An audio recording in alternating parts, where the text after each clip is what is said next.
Hello, everybody, and welcome back to another episode of Tribute to Our Heroes. I am very excited to introduce our next two guests. That's right, we have two guests today in this interview, and each one of them is incredible in their own way.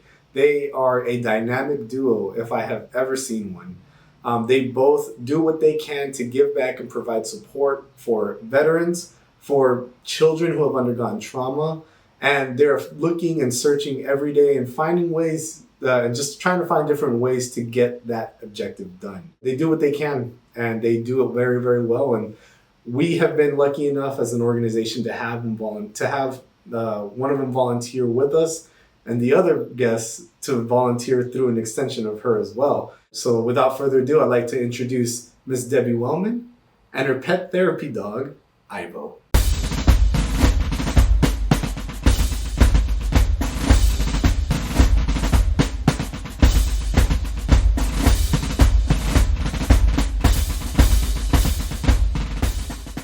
Ms. Debbie Wellman and Aibo, thank you so much for joining me today. I really do appreciate it. I know you've been volunteering with us at the organization for a long time now. I know that you've done a lot for veterans, with not just you volunteering, but also with Aibo being at your side and utilizing him and his expertise skill that I want to get into and what he does for veterans, and not just veterans, but anybody who actually might just feel like they need some comforting. So thank you so much for joining us. I really do appreciate it. Go ahead and just, for some people that may not know you, go ahead and just give a brief introduction of who you are and who Ivo is too. Well, my name is Debbie Wellman. I live in Sunrise, Florida. Aibo and I have been volunteering together for 7.5 years. We belong to Soldiers Angels and also an organization called Canine Assisted Therapy. And it kind of got the two together so that we could definitely provide pet therapy to veterans as well as anybody else.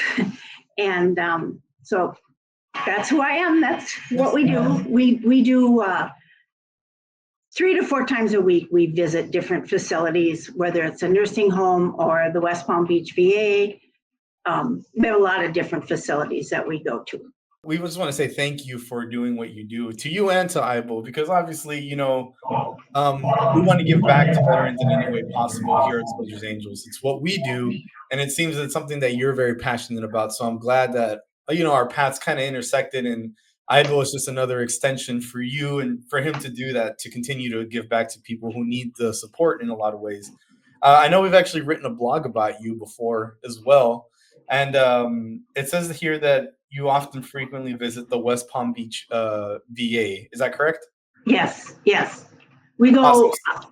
We go about twice a month, more if we can, but about twice a month. And how old is Aibo here?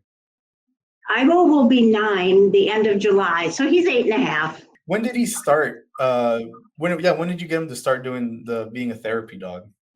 Well, Aibo came to me unexpectedly when he was about 1.5 years, 18 months. Okay. And we started volunteering when he was about 2 to 2.5. So we've been doing that ever since he was, you have to take a canine good citizen test, and once he was approved for that, and with canine assisted therapy, he was approved there, and we've been volunteering ever since. Understood. Yeah, no, from what I understand, he's quite great at it. And, it's always awesome to hear about just dogs and veterans just go hand in hand, like peanut butter and jelly. Like, every time you see a group of veterans, usually one has a dog, or they see a dog and they get so excited. So I feel like it's just this natural sort of pairing of like having a therapy dog to help veterans out a lot. But I do want to kind of start maybe in the very beginning. I mean, I know you've been volunteering with us at Soldiers Angels. How long have you been doing that for? Over 15 years, probably 17 or 18 years. I started when I lived in Minnesota, and I was looking for a way to give back, and I saw Soldiers Angels on TV, and I thought, oh my gosh, that's perfect. So I joined several of their different teams, and then I ended up moving to Florida, and I was on the letter writing team in Florida. And then it just grew from there. I got Aibo and started doing our therapy work and whatever else Soldiers Angels needed me to do.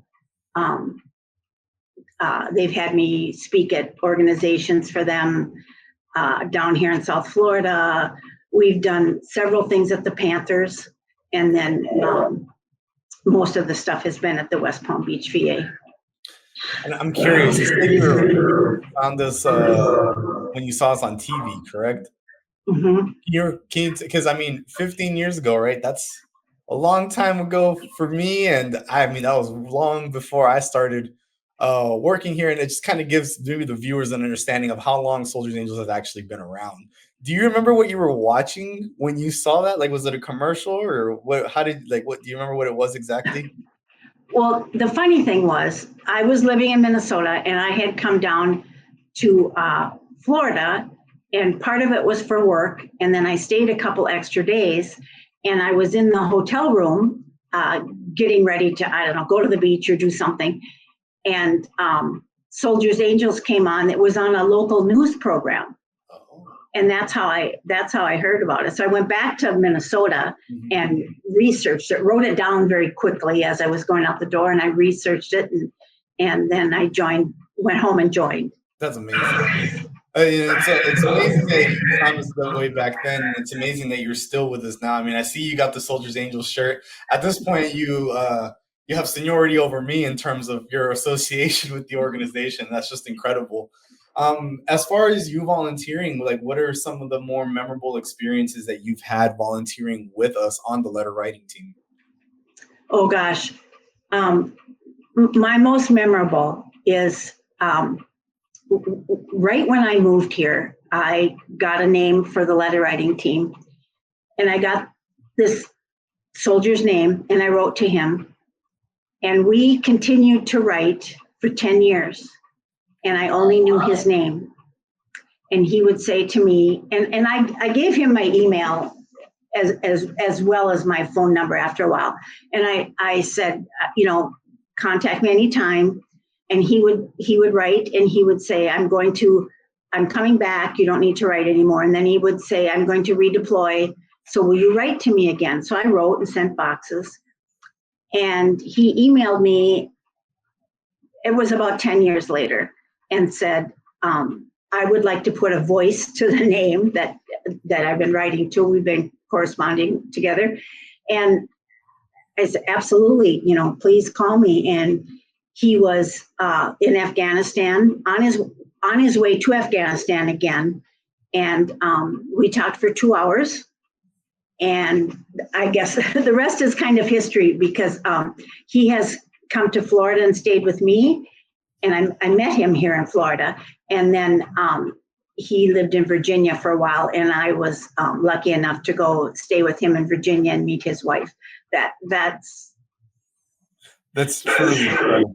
Really, yeah, such a great thing for me. He's just such a wonderful guy, and it's like meeting your hero or a hero, all those years he was in the service. Wow. No, that is really, it's amazing, and it's really quite beautiful. I love hearing stories like that. And I know it's funny, a lot of people that I've talked to who have been with Soldiers Angels for a while and have discussed their time on the letter writing team have had similar incidences where they obviously start writing to somebody who's deployed. And because obviously the person deployed is very, they look forward to the letters. They look forward to hearing about things back home. They look forward to hearing about things outside of their situation if they're forward deployed in a combat zone, and they become very close with whoever they're writing to. And, fast forward when they finally come back home, they meet, and it's like a whole nother family member, like from what I've heard. And it just sounds incredible. I think it's awesome that you were able to have that, and you're able to do that through us, and that we're able to provide that. Do you guys still keep in touch? Oh yeah, absolutely. His daughter was married here in Florida, and I went to the wedding. He's now moved to New Mexico, and so at some point I will go to New Mexico and stay with him and his wife. Oh yeah, we'll always we'll never not be in contact. Has he? So I'm assuming he's met Aibo already. What does he feel about Aibo? What does he think of Aibo? Oh, he likes Aibo. Everybody likes Aibo. I was going to say, I feel like there's not a lot of people who don't like Aibo. No, he's Aibo's a good boy. He has a way to know when we go who needs him, who he should sit with for a minute or two. So obviously, thank you for volunteering with us. I'm glad that you've been able to get so much from that experiences and in a way give back to service members as well. Even if we help just one and you help just one with red letter writing, that's still one more person that we've helped that's been deployed. So I'm glad that that's the case and that's still the case for you. I would like to know more about Aibo and when he finally first came into the picture. How did you find him? What made you want to adopt him or take him in, and how did he end up going into all the therapy route? Well, Aibo came from Southeastern guide dogs. He was going to be someone's guide dog. Okay. And he showed signs inconsistently of being afraid of kids, so he couldn't continue in the program. So I was able to adopt him. And it was totally unexpected, but it happened, thank goodness. And so I got him, and we did some additional training, because he did come with some basic training. And so we did some more, and then we joined the organization called Canine Assisted Therapy. And they pair you up with places to visit, nursing homes or hospitals or whatever. And on all those visits, it was always the veterans, the guys, mostly guys, that were just wanted to see Aibo, they wanted to pet him, they wanted to be with him. And I thought, I have to combine Soldiers, Angels, and Canine Assisted Therapy somehow to get the therapy dogs to the veterans. And I made that happen through the West Palm Beach VA and down in Canine Assisted Therapy. And so the rest of the West Palm Beach VA? Oh, yeah. Yeah. What was that like, if you can remember? Oh, it was amazing to how many people wanted to connect with him. And it's we've gone there now enough times, and I had to take some classes for us to be able to go to the psychiatric ward. And we go there every time. And one of the last times we were there, whenever I go to a visit, I make sure that I speak to everyone that's there in the room or close by us. Some people don't care to speak to him, and that's fine. Some people do. And so I always go to that ward during their, it's like music therapy, and they play games and do that kind of stuff. So that's always when Aibo and I visit. And there was a gentleman sitting over alone by himself, not interacting with anybody. And I thought to myself, I've got to make sure I speak to him on my way out, and we say hello. And just as we're getting ready to go, he came over and he sat down on the floor with Aibo, and he started talking, and he talked to Aibo. He talked to several of us that were there. And as they let me out that day, you have to go through, a couple doors to get out, and they let me out. The gentleman that I work with there said, if anybody ever tells you dog therapy or pet therapy isn't any good or doesn't exist, he said they don't know what they're talking about. I have tried for 4 days to get that man, that vet, to open up and to talk to me or to talk to anyone here. And he has not talked to anyone until he talked to Aibo today. Wow. So that was. I bet that felt amazing. It was amazing for me to think, that he did that, Yeah, for sure. What do you think it is about dogs specifically? Because I do think that whatever reason, dogs and veterans do just tend to kind of go hand in hand. I mean, and most people, majority of them like dogs, whether veterans or not. But what do you think it is about dogs and veterans that make most veterans feel like they want to go up to them and approach them, and to obviously feel comfortable enough to eventually start opening up? Do you think you know why that is? Well, I likes everybody. A dog likes, there's very few people a dog doesn't like. True. And they don't judge you. They don't care if you drive a Mercedes or a Ford. They don't care. Mm-hmm. They like you as you are. They're not gonna tell any of your secrets if you talk to them. They're just there to give you comfort.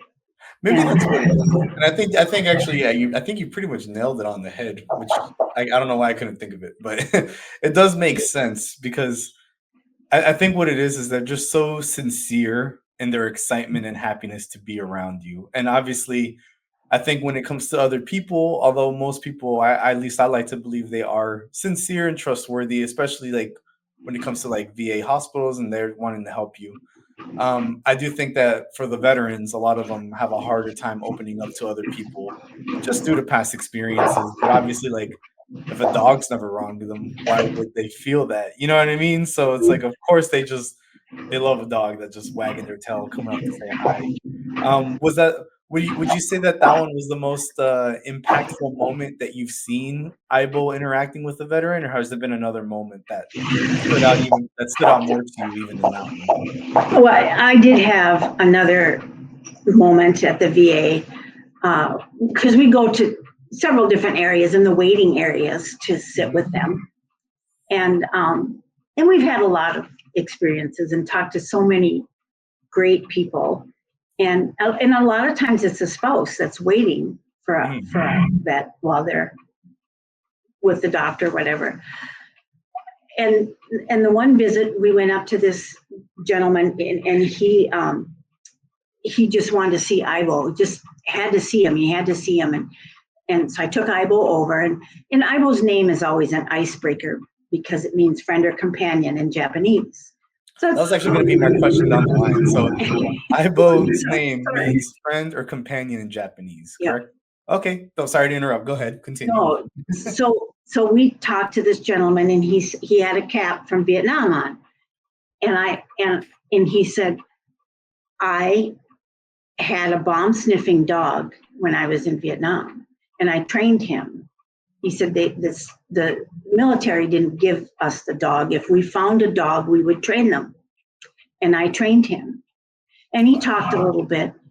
And I said, oh my gosh, I was so interested in talking to him. And he said, I can't remember exactly how he said, but then I said, well, were you able to bring the dog back with you? And he said, no. He died when he found a bomb. Wow.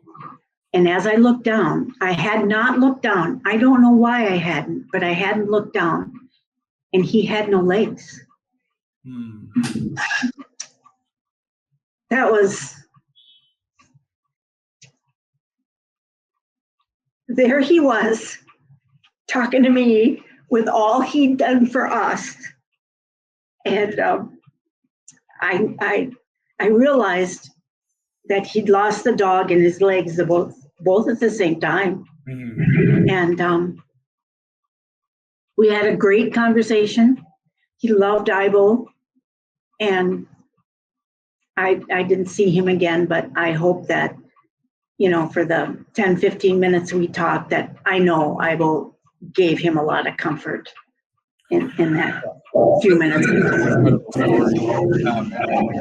I could just imagine the feeling in the room when having those conversations with somebody who's obviously done so much for our country, and of course, just being able to provide them some level of comfort and some level of just being able to talk about it through having just a friendly therapy dog there, Aibo. That's amazing. Um, what is it do you think about, like, what do you think that Aibo, how does he approach people? Does he have, is there like a process that you've observed on how he does things, or does he just intuitively know where to go? When when I started out, you think, oh, that person over there, I'm pretty sure that they need me. They need me more than the other person two chairs over. Yeah. And no, sit down. And so one of the ladies that I volunteer with said to me, when you go in a room, you let your dog. Your dog will know who to go to, who needs them the most. And it took me a while to read Aibo's signs, but we've done it so much now that I know. But I don't pick who he should go see. I leave it to him. Sometimes he'll stand in the doorway and look around, and then he'll come here, and he just goes straight to whoever he thinks needs him. Wow. We were in a nursing home, and there was a gentleman sitting in a chair, and I do my thing. Would you like to say hi to Aibo today? He's here to visit with you, and he didn't say anything, and I said okay, and so but Aibo leaned into him. He just leaned way into him, stood very tight to him in the chair, and pretty soon Aibo looked up at me. And as Aibo looked up at me, the gentleman looked at me, nodded his head. Aibo knew that was the sign we were done. He didn't want to pet him. He just wanted him to stand by him. Mm-hmm. And we did. Yeah. He just yeah, Aibo knew because Aibo leaned way into him. And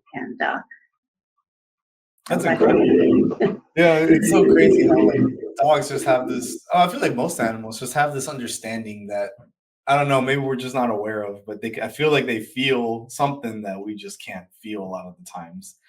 And I think places like a VA hospital is a perfect place for a therapy dog to go do what they do best. I think Aibo's really found his stride through you, which is just incredible, really.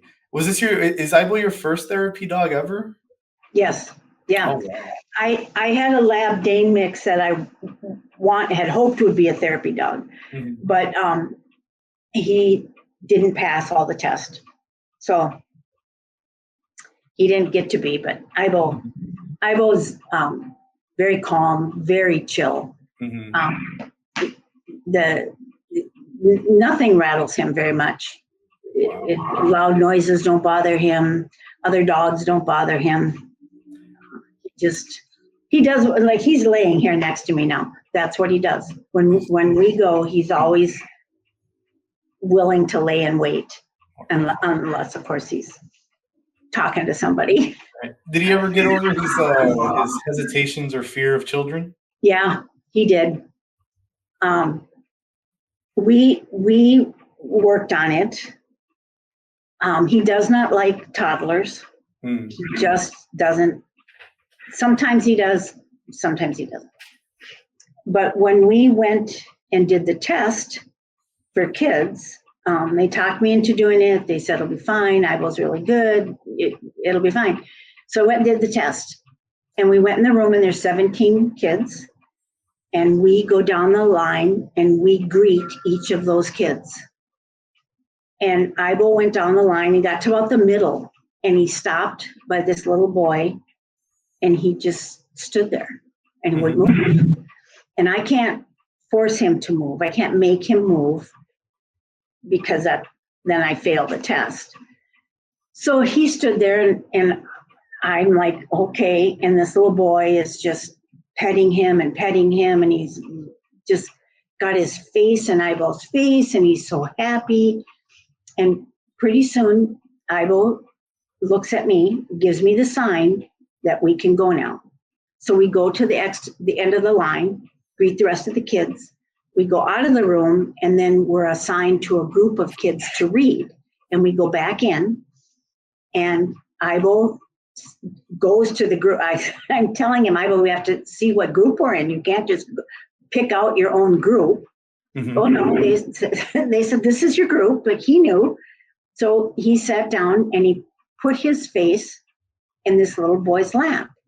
And I said, Aibo, you have to turn around so all the kids can read to you. You can't just stay. I finally gave up.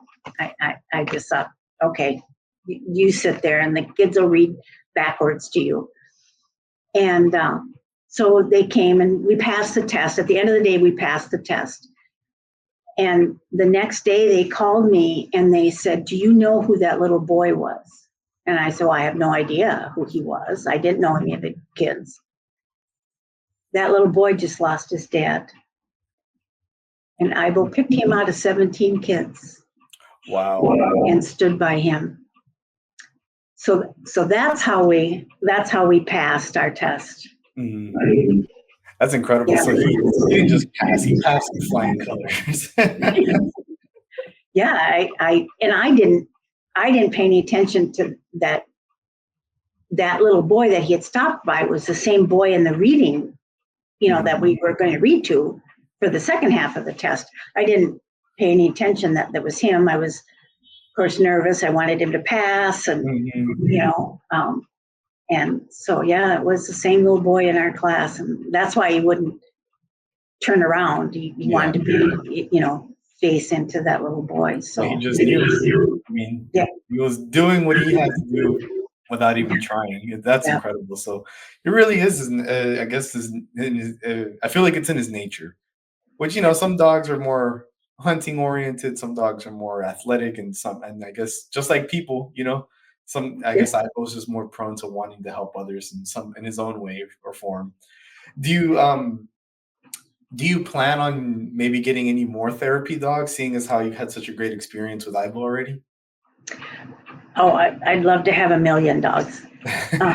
I have another dog. She's passed all the tests except one. She's a Weimaraner Lab mix, but doesn't have the nature that he does. Come here, buddy.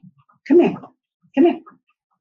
She's isn't the same nature as Aibo. So at some point, I will always, if they could only outlive us, that would be great. But that doesn't happen. So, but I will always have a therapy dog. Wow. That, especially now that we're at the West Palm Beach VA. Mm-hmm. That's the I don't know how to explain it. That's the most rewarding for me. Understood. We started going to the cancer infusion area there, and it's just, oh my gosh, it's just the best visit, and the nurses just, they can't wait for us to be there and visit and sit with the people, and just Aibo just sits with them, and and people like to talk about their dogs, which is fine, and I think it's more about taking their mind off what's going on with them at the moment, Yeah, no, that makes sense. And I'm just curious, does he do well with other dogs, or is he more of like a people person? Oh no, he's fine. He doesn't. Oh yeah. Oh yeah. Man, so he's a friendly dog and then some, and a lot more. That's incredible. That's awesome. No, he doesn't care. He doesn't care if they're big or little. He doesn't. We have a lot of teams that we work a lot with, and we have one team that we go to the VA with, and we were just at a visit the other day, and there was a couple other dogs, a couple of the other teams were there, and this other team was coming from the parking lot to where we were having this visit. It was at NSU for the students. And Aibo gets up and he turns around and he faces out into the parking area. And somebody said to me, "What's he doing?" And I said, well, his buddy, Nala, who her name is, that we work a lot with, must be here. And sure enough, there they come. Nala and her owner come, and Aibo knows the minute that they get to the parking lot, Aibo knows, and he turns around and waits for her, and then he's happy that she's there, and we continue with the visit. Good old Aibo, always just being ahead of the curve, it seems. Yeah, it's amazing. It's like, how do you know that? How do you know that? No, I didn't train you that. My thing today has been, not today, but last couple of days, I'm trying to teach him to go through a doggy door. He's just like, I don't think I can do that. Oh, really? It's super funny. That is funny. I can do a lot of things. You're asking too much of me now. My bandwidth is filled. He'll do tricks, and he'll open a door. He'll push the door open. If it's just a crack, he gets it open and goes in. But a doggy door is something new to him. He's not too sure. That's incredible. I'm just curious, does Aibo have like a social media account or anything of the sorts? No, he doesn't. Wow. He doesn't. Well, I mean, I get it. It's a lot to take on, but I would say he is a prime subject for a social media account if you ever decide to go through with that. Just because I think even just having a dog is already great, and the fact that he's obviously comforting people and being a therapy dog to so many veterans and children and whoever needs it, I think capturing those moments, I think it could make for a really great social media engagement for a lot of people. I think it's something that people seek out, and so just something to consider, obviously, for you. and I will consider it. Absolutely. Excuse me. Yeah, always something to consider. Any future plans with Aibo that you'd want to take them beyond just like the West Palm Beach VA or anything like that? I mean, I just want to keep continuing our visits. Mm-hmm. We have a lot of regular places we go, but they always have new places that they send out an email blast that you can sign up to do. And I'd like to get him, well, this is kind of my new goal, is to get him into, we have Baptist Health here. And I want to be able to get him into the oncology, radiation, kind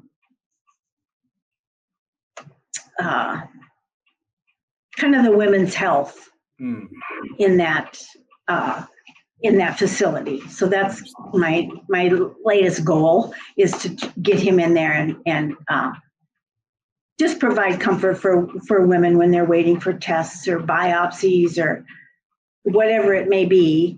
Yes. Or a family member that's waiting during surgery or something. I wanna get him in there. And it makes a lot of sense, obviously, to have him there, in those very stressful moments and those moments where people just feel so uncertain, and they could use a dog there that's just friendly and calm and like, hey, I'm just here for you, and they can kind of be at ease a little bit more. So I think that's a great goal. And I was gonna say, worst comes to worst, just nothing wrong with just keeping on doing what you're doing, because I mean, he seems to be doing great, and why would we stop him or try to change that? It's in his nature, so that's amazing.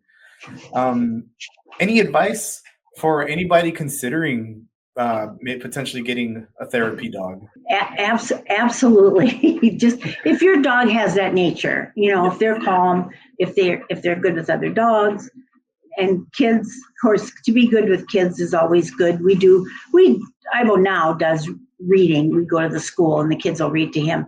But even if that's not, the dog that you have, I would definitely say, find a good organization that you can be part of and volunteer with, and then of course use that to get into your local VA. Mm-hmm. And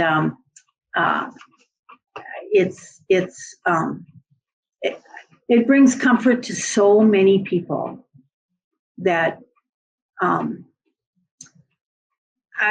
I had a gentleman tell me he had done quite a bit of research on Alzheimer's and dementia patients.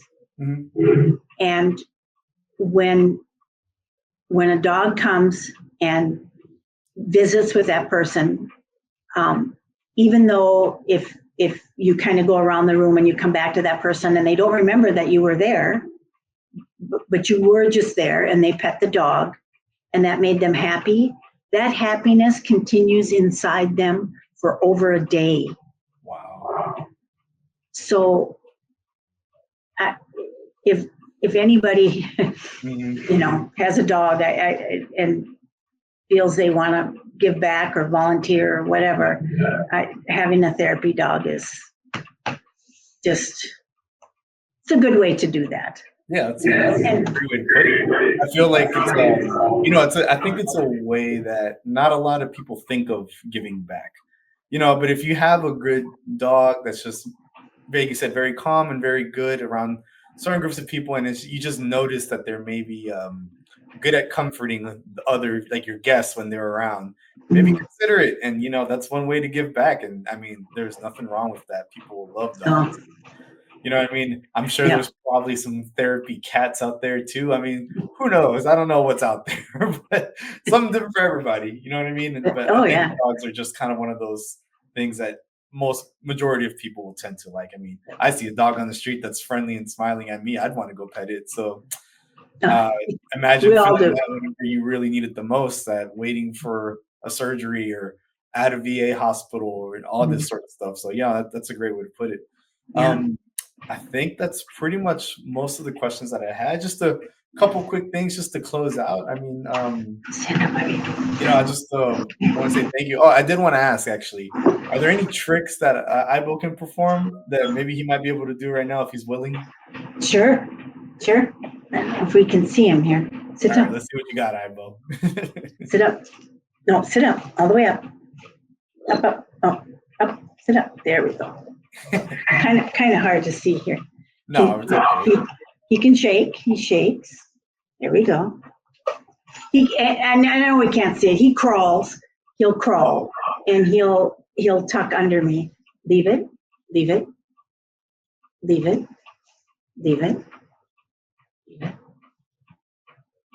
Okay, get it. That's awesome. He didn't catch it, but he'll leave it. He'll leave it until forever, until I tell him, can you speak? Speak. Okay,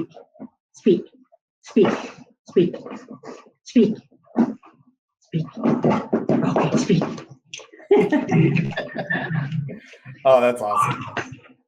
Well, Debbie, I think this has been an awesome interview. I love how different this one is. Nothing against, interviewing veterans and stuff. I love hearing those stories all day long. But it is cool just to hear something completely different, and seeing you two as a pair giving back to our nation's heroes. It's just it's crazy, and it's really cool and just different. And I hope it inspires somebody out there to know that if no matter how you want to do it, if you feel the inkling that I want to give back and say thank you to a service member, to a veteran, there's a way to do it.